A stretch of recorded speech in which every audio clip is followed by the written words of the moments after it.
Very good.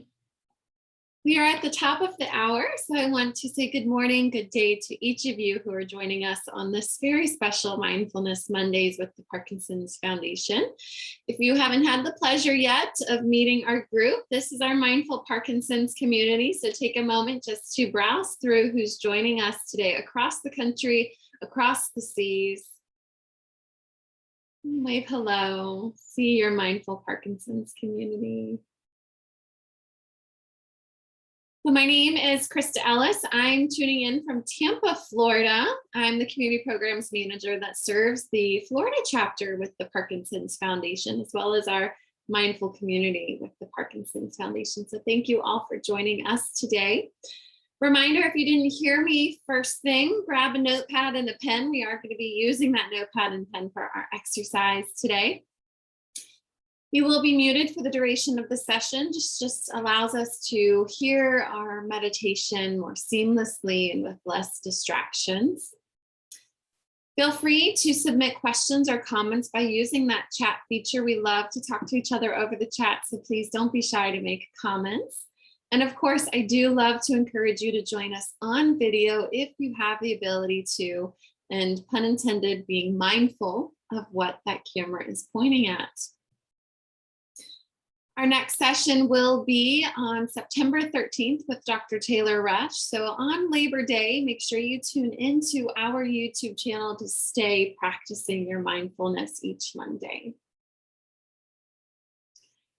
You can tune into our expert briefing this Wellness Wednesday, the Parkinson's Journey, Understanding Progressions. If you'd like to learn more about the progression of Parkinson's disease, tune in this Wednesday on September 1st, and you can learn more by registering at parkinson.org/pdhealth. And at the end of our session, of course, we will submit that link in the chat for you guys to give us your feedback. So let us know what's resonating with you, what's not working, what you liked, what you didn't like, what you find challenging, so we can continue to improve our sessions together. And now I would really sincerely like to welcome our guest speaker today, Dr. Maria Sirois. Dr. Sirois, thank you so much for sharing your Mindful Monday with us. We're looking forward to your guidance today. It's wonderful to be with you today. Thank you, Krista. Hello, everyone. I'm hoping that some of you and have met me during our times together in May when we participated in 4 sessions in a row. And Krista and the team were kind enough to invite me back, in particular at this time, with a specific focus on learning to live with our grief. And I wanted to begin today reading just a part of a poem from Pulitzer Prize winner Mary Oliver, her poem Blackwater Woods. And this was a poem that enabled me to navigate the ups and downs of loss as I was beginning my career working with children with cancers and other blood diseases. And she writes the following: every year, everything I have ever learned in my lifetime leads back to this: the fires and the black river of loss, whose other side is salvation, whose meaning we may never know. To live in this world, we must be able to do 3 things: to love what is mortal, to hold it against your bones, our bones, knowing that our own life depends on it. And when the time comes to let it go, to let it go. In this life living, we must learn to do 3 things: to love each other and hold each other against our bones, and to learn when the time is right to let go, to actually let go. That is the territory of loving what is mortal. Now, I'll spend a couple of minutes talking about grief, and then we'll transition into the use of mindfulness when we are experiencing loss of any kind.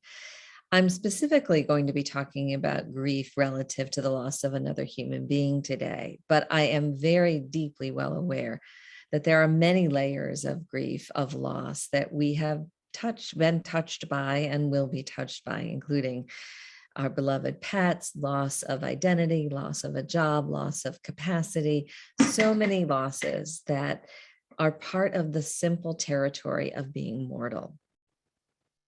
So in terms of Mary Oliver's frame, we must learn to do three things: love, hold on to love, and let go. In terms of holding on, here is what I invite you to hold on to.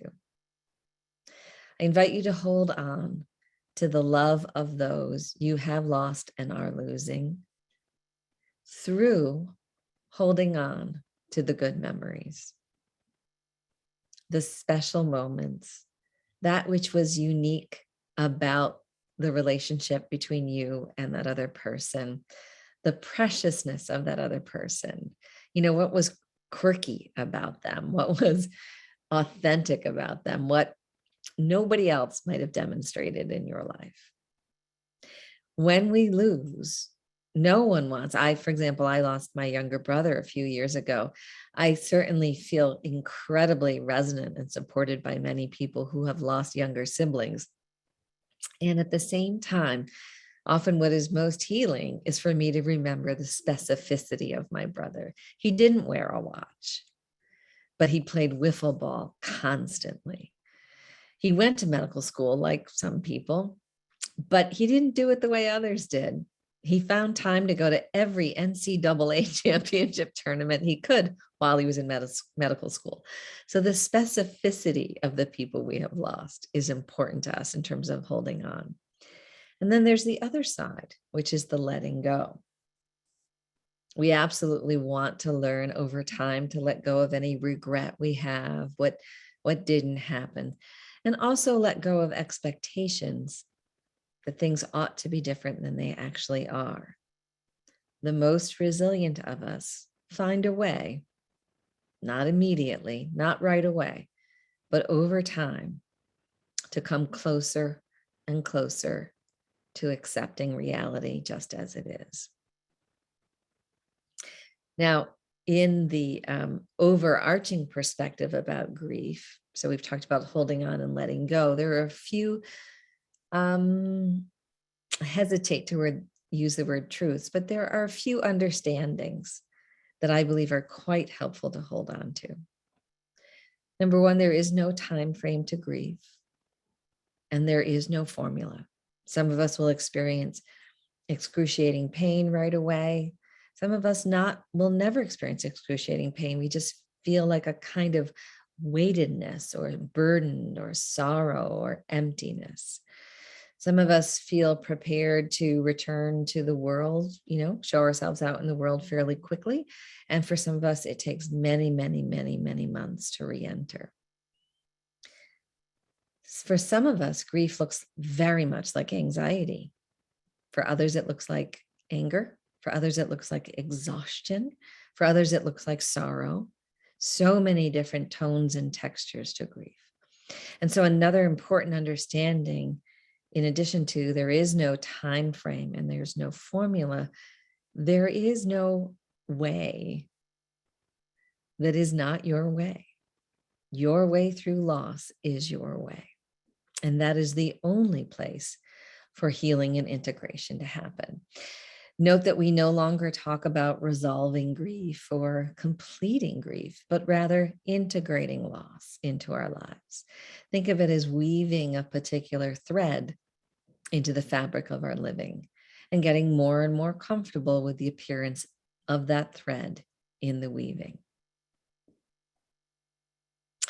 In a moment, we're going to focus on mindfulness and how it can ameliorate the suffering of grief and loss.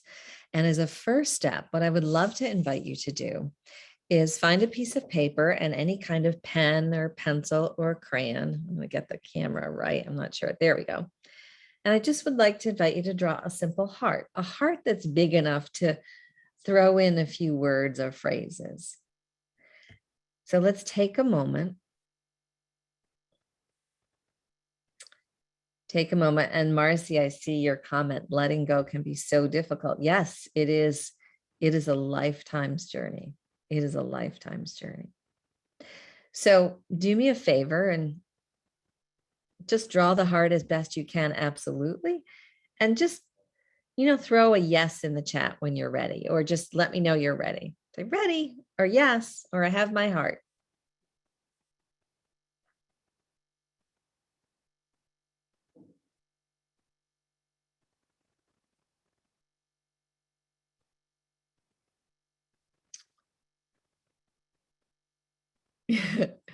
Notice the subtle suggestion I'm giving to you. I'm asking you to say, my heart is ready. And it's also a subtle invitation into my heart is ready. My heart is ready for this moment, right? So kind of a play on words there. Okay.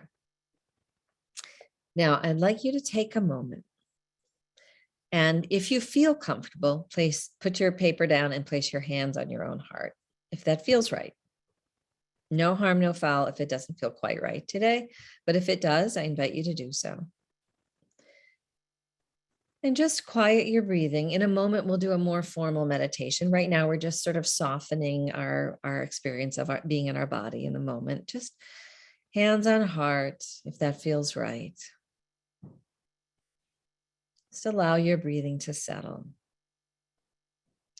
What I would like you to bring to mind is a word or a phrase that feels particularly kind and loving for you today. A word or a phrase that is helpful for you when you consider the losses you have known, the losses present in this moment, and the losses yet to come. So common words or phrases that people often find quite helpful is the word peace. Others use the phrase all will be well or all is well. For some, the phrase love is meaningful. I recently have been using the phrase, I am okay. It will be okay. It's not going to be great, may not be wonderful, but it will be okay. I am okay. It will be okay. So just take a moment. Take a moment. Soft eyes, soft hands, soft heart, and bring to mind a word or a phrase. And then when you have your word or phrase, I would like you to write it or somehow indicate it in the center of your heart. So I'm going to write down, I am okay. That's the phrase that's been most helpful to me recently.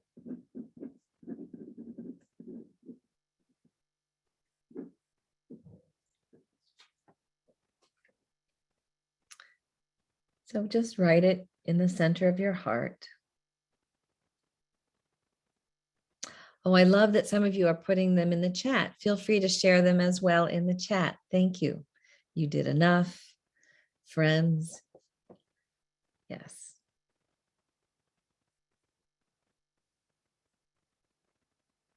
I can do this. I can go on. I love that you're sharing in the chat. Thank you for that spontaneous opening to iPad number 2. Grace and peace, because we can steal good ideas from other people, by the way. So if someone else has a word or a phrase that's very resonant for you, feel free to add it to your heart. Feel free to add it to your heart. You will be okay. I am going to get better. I'll be okay. I can rise above it. I will be patient with myself as I am healing. Thank you for that, Annie. My mom is gone, but I will be okay, right? Now, here's the second invitation with our heart.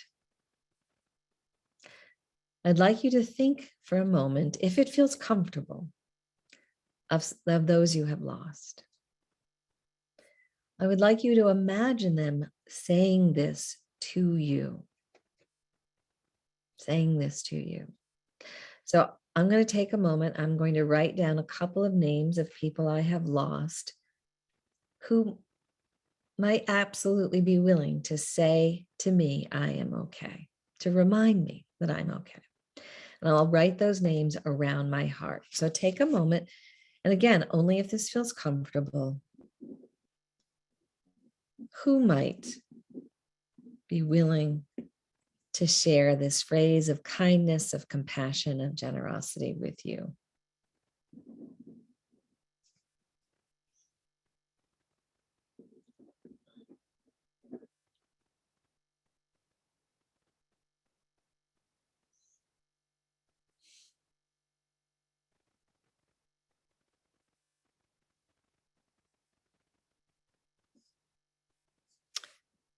So you may have one name, you may have a couple of names. So I'm trying to get the camera right. There we go. If you can read this, it says, I am okay in the center. And then I have the name of my brother, Johnny, the name of a therapist of mine who died suddenly in the middle of my treatment, Libby. I know she loves me. Dad on this side. And then over here, Buffy. Buffy was my first dog. To this day, I feel like Buffy's in it with me, like sending me good vibes from the other side of the universe, whatever. So feel free to write those names around the heart, the people who, or the creatures who would send you this kindness, this note of generosity. And then I'd like to invite you to place the note. Oh, thank you for your kind sharing in the chat, Doug and Maisie.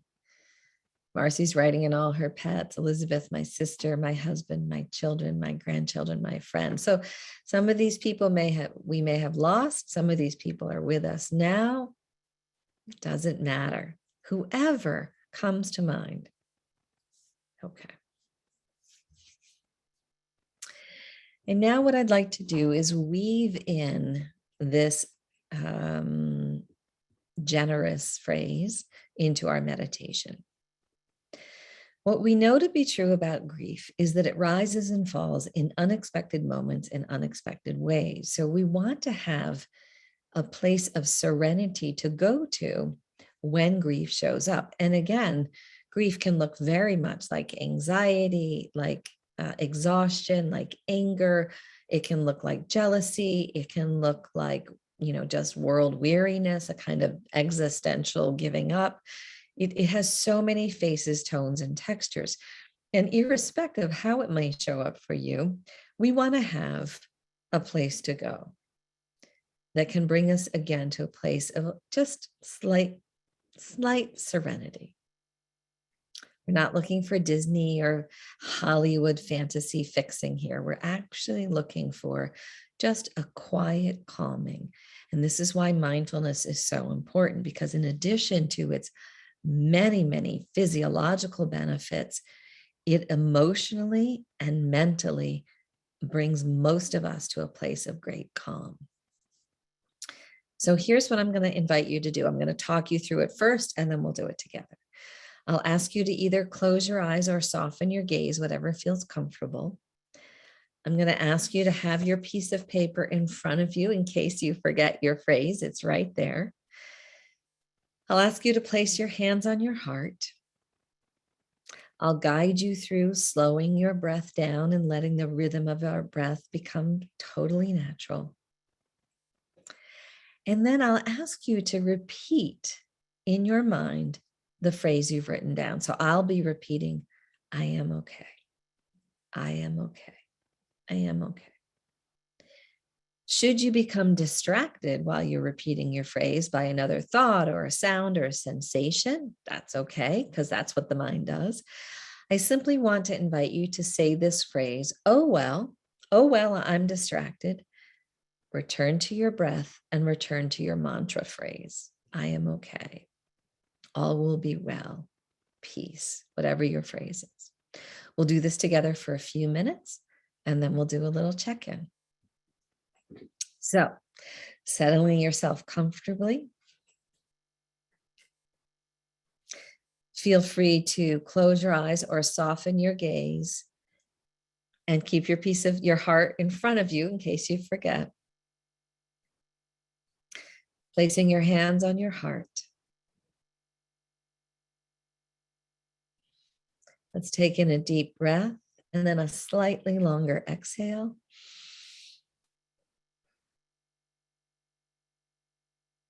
and again.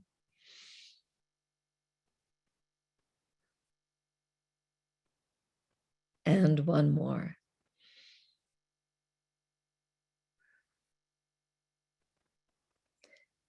Now simply allow your breath to become natural and begin to repeat in a rhythm that feels comfortable for you, your phrase.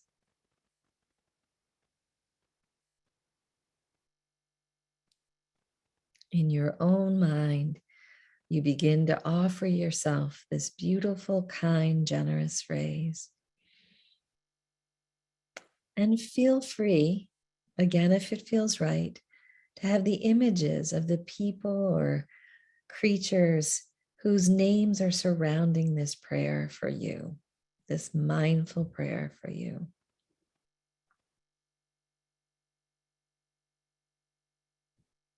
If you become distracted, simply say, "Oh, well," and return to your phrase.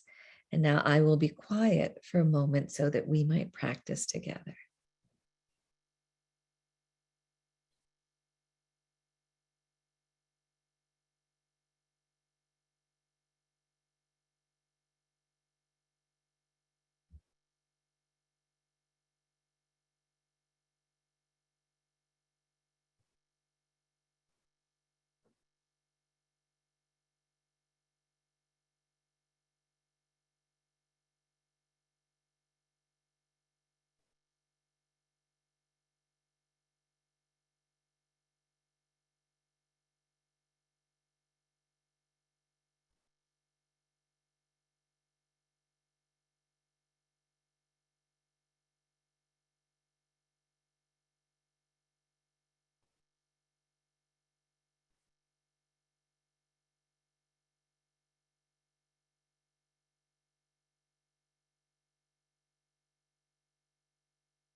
Beautiful. Now, as it feels right, I invite you to begin to bring your attention back to this room, to this moment. Maybe repeating the phrase just one or two more times, opening your eyes when it feels right. And just before you fully return, I invite you to just feel your hands even more deeply, maybe just a gentle hug of your hands against your heart.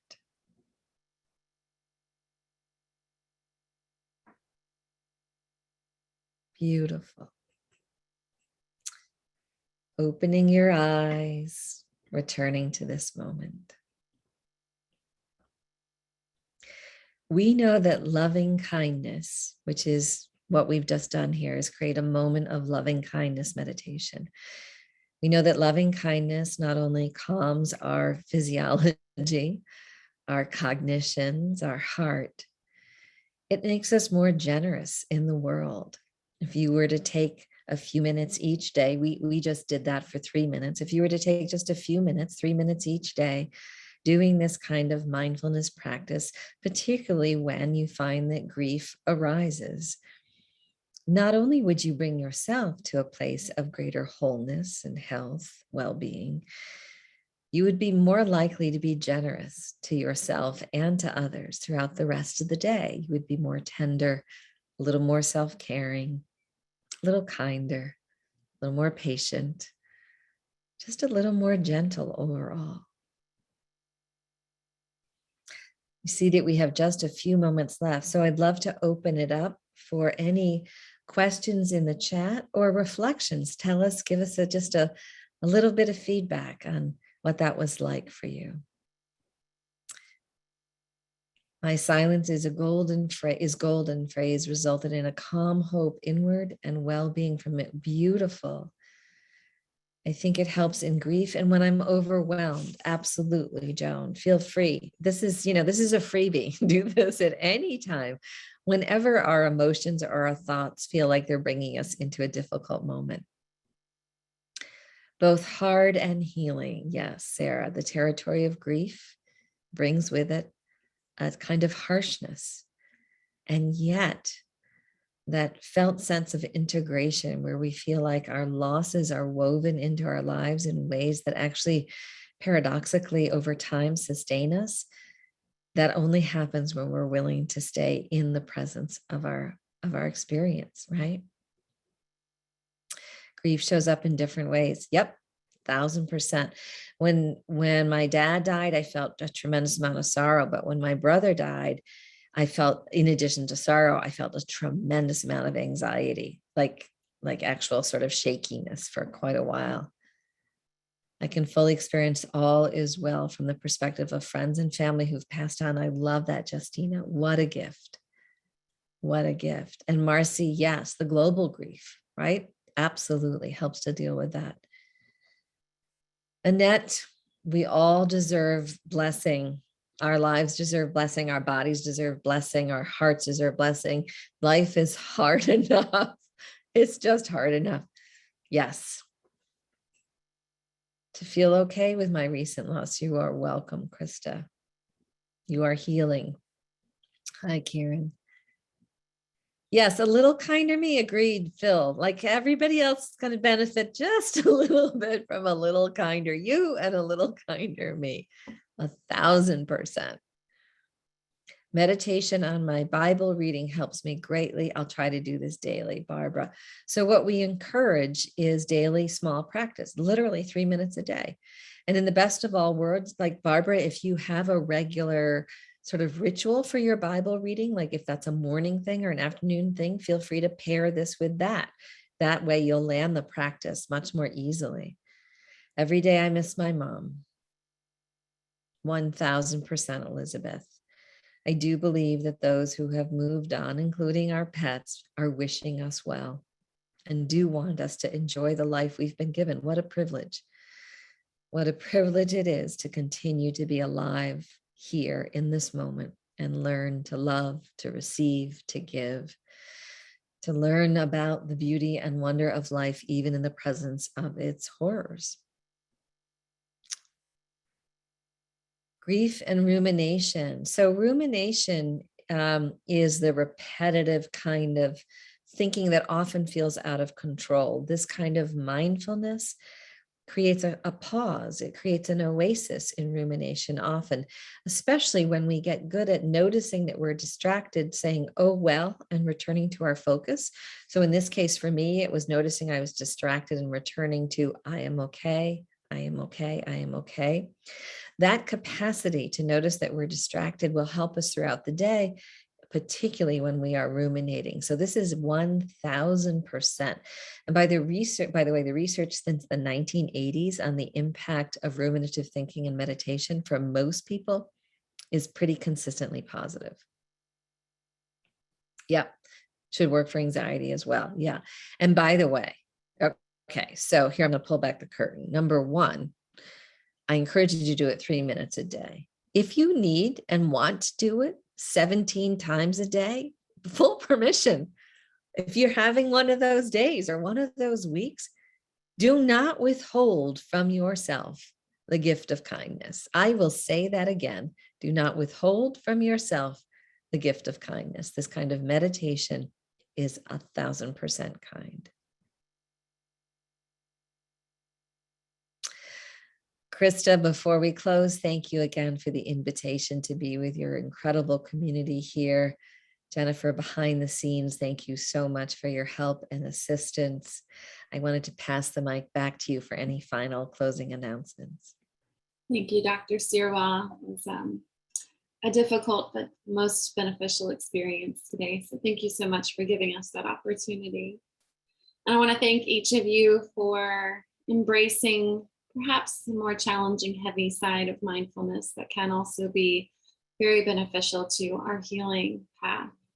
So thank you, each of you, for coming today to talk about our grief. Little reminder before I let you go. I'm going to take Monday off because it is Labor Day. So next Monday, tune into our YouTube channel. We have a full library. Dr. Sirois is featured there multiple times. So if you enjoyed today's session, please find her on our YouTube channel, or otherwise tune into another kind of recording to continue cultivating your mindful practice. And then we'll return live together on September 13th with Dr. Taylor Rush. Thank you, Dr. Sirois, and thank you to all of you, Mindful Parkinson's community across the world. We'll see you in a few days. Bye-bye.